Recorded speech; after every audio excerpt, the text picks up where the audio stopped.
এ পর্যায়ে যেতে চাই হিলি স্থলবন্দরে। হিলি স্থলবন্দরে আমদানি বাণিজ্য নেমেছে তলানিতে, যার প্রভাব পড়েছে রাজস্ব আয়ে।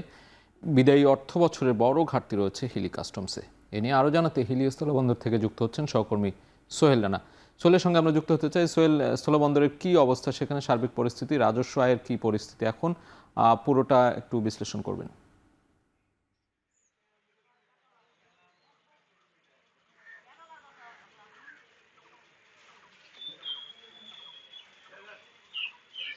সাজিদ, আমরা যেটি দেখছি যে আসলে করোনার পর থেকে হিলি স্থলবন্দরে যে আমদানি বাণিজ্য সেটি এখনো ঘুরে দাঁড়াতে পারেনি। কারণ আমরা বিগত সময় যে করোনাকালীনের আগের যে সময়গুলোতে বাণিজ্য হয়েছিল এই বন্দরে, সেখানকার যে চিত্র ছিল, ধরেন এখানে 200 থেকে 250 কিংবা 300 ট্রাক পণ্য ভারত থেকে আসতো। করোনার পর থেকে সেই আমদানির বাণিজ্যের কিন্তু অনেকটাই তলানিতে নেমেছে। কিছুদিন আগেও কিন্তু পরিস্থিতি কিছুটা ভালো ছিল। এখানে আমরা দেখছি যে 100 থেকে 150 টাকা এরকম পণ্য আমদানি হতো, এখন সেটি কিন্তু অনেকটাই তলানিতে নেমে এসেছে। আমরা গত এক সপ্তাহ ধরে যে চিত্র দেখছি, এখানে 9 থেকে 15 ট্রাক, কোনোদিন 20 ট্রাক পণ্য ভারত থেকে কিন্তু আমদানি হচ্ছে। সেটি কিন্তু আসলে বন্দরের যে রাজস্ব আদায় সেটিতে একটা বড় ধরনের কিন্তু প্রভাব ফেলাচ্ছে। আমরা আর আপনি রাজস্বের যে চিত্রের কথা বলছিলেন, আমরা বিদায়ী যে সদ্য বিদায়ী অর্থ বছর রয়েছে, সেই সদ্য বিদায়ী অর্থ বছরের যে তথ্য আমার কাছে রয়েছে হিল কাস্টমসের পক্ষ থেকে, সেই তথ্য অনুযায়ী এখানে এই 25-26 যে অর্থ বছর ছিল, সেই অর্থ বছরে 1045 কোটি টাকা রাজস্ব আহরণের লক্ষ্যমাত্রা বেঁধে দিয়েছিল এনবিআর। সেই লক্ষ্যমাত্রার বিপরীতে হিলি কাস্টমস শুল্ক স্টেশন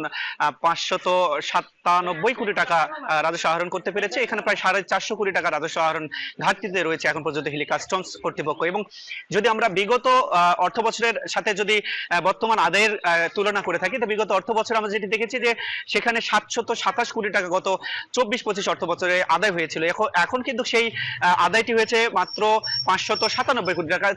এই যে গত বছরের তুলনায় এই বছরের যে তফাৎটি রয়েছে, আসলে সেখানেও কিন্তু বেশ ঘাটতি রয়েছে। এই ঘাটতির মূলেই কিন্তু যেটি কাস্টমস কর্মকর্তারা বলছেন সেটি হচ্ছে আমদানি বাণিজ্য তলানিতে নেমে আসবার কারণে। এবং এই বন্দরটি মূলত বিশেষ করে বেশ কিছু মশলা পণ্যের উপর নির্ভরশীল। সেই মশলা পণ্যগুলো যখন বেশি পরিমাণ আমদানি হয়, যে রাজস্ব ঘাটতিটা রয়েছে সেটি কিন্তু কিছুটা পূরণ করা সম্ভব হবে বলে তারা জানিয়েছেন। সেটিও কিন্তু অনেকটাই কমেছে। সবকিছু মিলে আসলে রাজস্ব আদায়ের যে বিষয়টি রয়েছে সেখানে বড় ধরনের প্রভাব ফেলেছে। সাজিদ। হিলি স্থলবন্দর থেকে সরাসরি যুক্ত ছিলেন সহকর্মী সোহেল রানা।